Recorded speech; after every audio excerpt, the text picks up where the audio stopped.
Pour la troisième préparatoire, unité 1, leçon 2, relations. Si x est égal ensemble moins 1, 1, 2 et y ensemble 2, 4, 6, 8, cardinal x fois y égale 3 fois 4 est égal 12. Car le produit de 3 éléments dans x et 4 éléments dans y donne 12 couples. R est une relation x vers y. OARB signifie que B est égal 2A plus 4 pour tout A appartient à x et B appartient à y, écrit le graphe de R. Ça veut dire, si je fais le produit cartésien x fois y, la relation est un sous-ensemble des couples qui va sortir du produit x fois y. On va choisir seulement les couples AB où B est égal 2A plus 4. A, ce sont les éléments du x moins 1, 1, 2, car A appartient à x. Mais pour calculer la valeur de B, on va remplacer le x par moins 1, 2 fois moins 1 plus 4, égale moins 2 plus 4, est égal 2. Puis on doit vérifier, est-ce que 2 appartient à y? Si oui, alors on a le couple moins 1 et 2. Puis on répète les mêmes étapes pour calculer les images de 1 et 2. Pour 1, B est égal 2 fois 1 plus 4 est égal 2 plus 4 est égal 6. Puis je vérifie, est-ce que le 6 appartient à y? Si oui, alors le couple est 1 et 6. La même chose pour le 2, on va remplacer x par 2. Alors B est égal 2 fois 2 plus 4. Alors 4 plus 4 est égal 8. Puis on vérifie. 8 appartient à y, on écrit le couple de 8. Sinon, on n'écrit pas ce couple. Puis on écrit le graphe de R. Le graphe, on écrit R majuscule ou G majuscule et on copie tous les couples entre deux accolades. Je copie les trois couples, moins 1, 2, 1, 6, 2, 8 et voilà le graphe. On peut représenter le graphe par un diagramme sagittal. On a déjà expliqué, on trace l'ensemble x, moins 1, 1, 2, puis l'ensemble y, 2, 4, 6, 8. Ici, on ne trace pas les 12 flèches. On trace seulement les 3 flèches, les couples moins 1, 2, 1, 6, 2, 8. Et on peut représenter le graphe aussi par un diagramme cartésien. On commence par tracer le x moins 1, 1, 2. De chaque nombre, on trace une ligne verticale. Puis y, 2, 4, 6, 8. Et de chaque nombre, on trace une ligne horizontale. Et on ne met pas les 12 points qui représentent les 12 couples, seulement 3 points, moins 1, 2, 1, 6, 2, 8. Avec un autre exemple, si x égale ensemble moins 2, moins 1, 0, 1, 2, R est une relation définie sur x où ARB signifie que le nombre A est l'opposé du nombre B. Pour tout A appartient à x, B appartient à x, écrit le graphe de R. Ici, il n'y a pas ensemble y, ici c'est x vers x, alors le graphe de la relation est un sous-ensemble de x2. Ici A appartient à x, A est égal moins 2, moins 1, 0, 1, 2.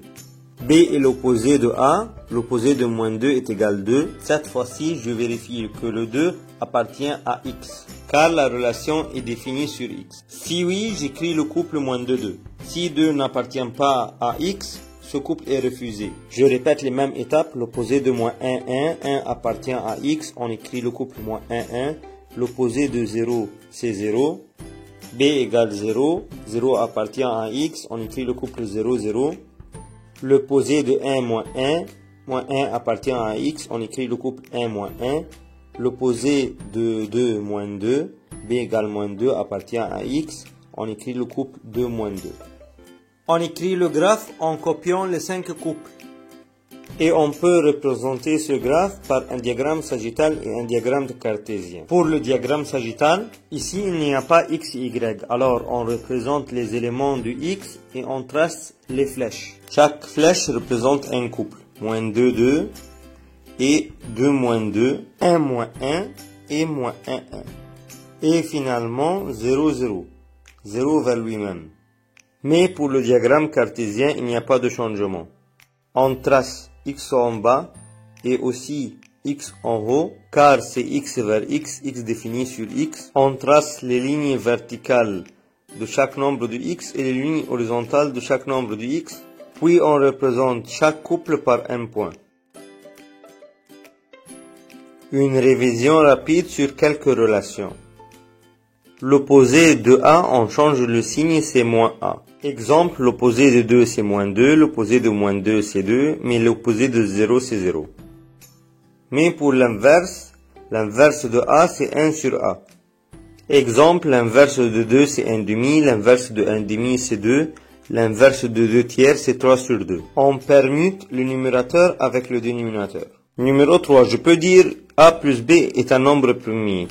Qui sont les nombres premiers? 2, 3, 5, 7, 11, 13, 17, 19, 23, 29, 31, etc. Numéro 4, les multiples. Qui sont par exemple les multiples de 10? Ce sont les réponses de table de 10. 0, 10, 20, 30, 40, etc.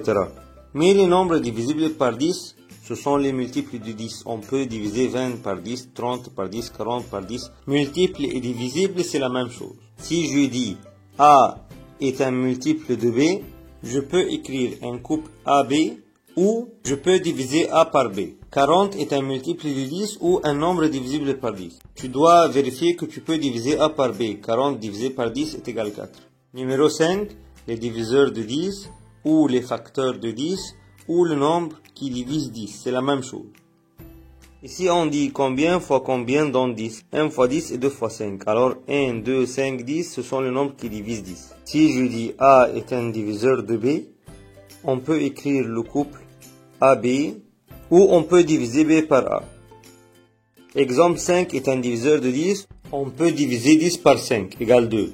Alors, on doit vérifier qu'on peut diviser B par A. 10 divisé par 5 égale 2. Cette leçon a une grande relation avec unité 1, leçon 3, fonction et application. Mais qu'est-ce que ça veut dire une fonction? Par exemple, si je trouve une relation d'un ensemble X vers un ensemble Y, on dit c'est une fonction si chaque élément du X apparaît une seule fois comme première composante dans un couple du graphe de la relation. Je vais expliquer ça mot par mot. Exemple.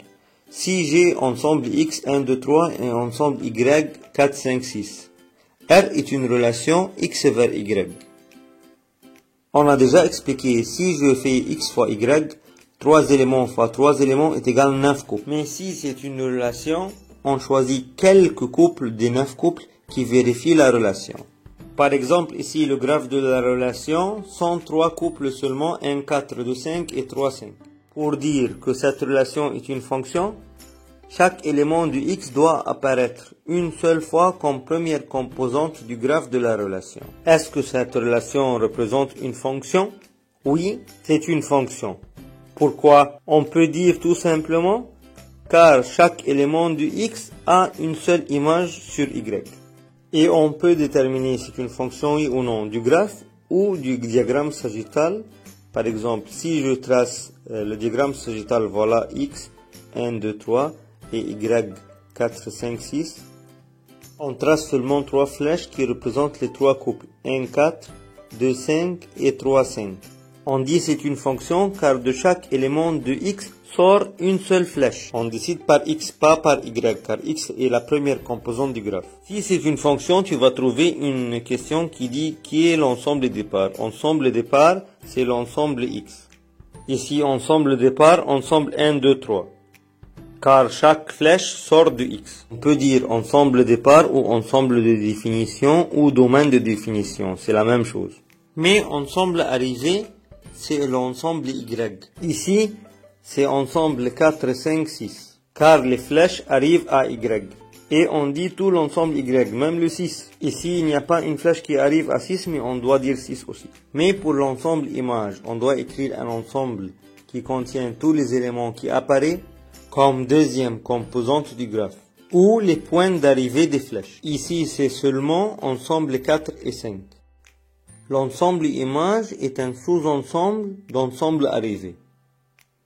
Pour le diagramme cartésien, après de tracer X en bas et Y en haut, et mettre les 3 points qui représentent les couples, pour savoir est-ce que c'est une fonction oui ou non, tu dois vérifier est-ce que chaque élément de X a une seule image sur Y. Ici oui, 1 a une seule image, le 4, 2 a une seule image, le 5, et 3 a une seule image, le 5. C'est une fonction, car chaque élément du X a une seule image sur Y. On retourne à la leçon précédente pour déterminer. Chaque relation, est-ce que c'est une fonction? Oui ou non? Premier exemple, c'est une relation x vers y. Ici, ensemble x égale ensemble moins 1, 1, 2. Oui, c'est une fonction car chaque élément du x a une seule image sur y. Moins 1 a une seule image le 2, 1 a une seule image le 6, 2 a une seule image le 8. Le domaine de définition, c'est l'ensemble des parts. Moins 1, 1, 2, c'est l'ensemble x. Ensemble arrivé, c'est tout l'ensemble y. Ensemble 2, 4, 6, 8. Ensemble images, ce sont les images seulement. Ensemble 2, 6, 8. Exemple 2. Est-ce que c'est une fonction? Ici, x est égal à moins 2, moins 1, 0, 1, 2. Oui, c'est une fonction, car chaque élément du x a une seule image sur x. Moins 2 a une seule image 2, moins 1 seulement 1, 0 seulement 0, 1 seulement moins 1, 2 seulement moins 2. Le domaine de définition, ensemble moins 2, moins 1, 0, 1, 2, c'est ensemble x. Aussi l'ensemble arrivé, c'est aussi le x. Moins 2, moins 1, 0, 1, 2. Pour l'ensemble image, ce sont les deuxièmes composantes du graphe. 2, 1, 0, moins 1, moins 2. Alors, ensemble image, comme j'ai dit, ensemble moins 2, moins 1, 0, 1, 2. Est-ce que toujours la relation est une fonction? Voilà quelques exemples où la relation n'est pas une fonction. Ici, par exemple, ce n'est pas une fonction car l'élément 7 a deux images sur y. Et ici, ce n'est pas une fonction car l'élément 5 n'a pas d'image sur y. Ici, c'est x vers x. On peut dire que ce n'est pas une relation car l'élément 1 a deux images sur x. Et on peut dire car l'élément 3 n'a pas d'image. On ne doit pas écrire tous les raisons. Ici, car l'élément 3 a deux images ou l'élément 5 n'a pas d'image. Et ici, car l'élément 3 n'a pas d'image sur x. Merci pour votre attention.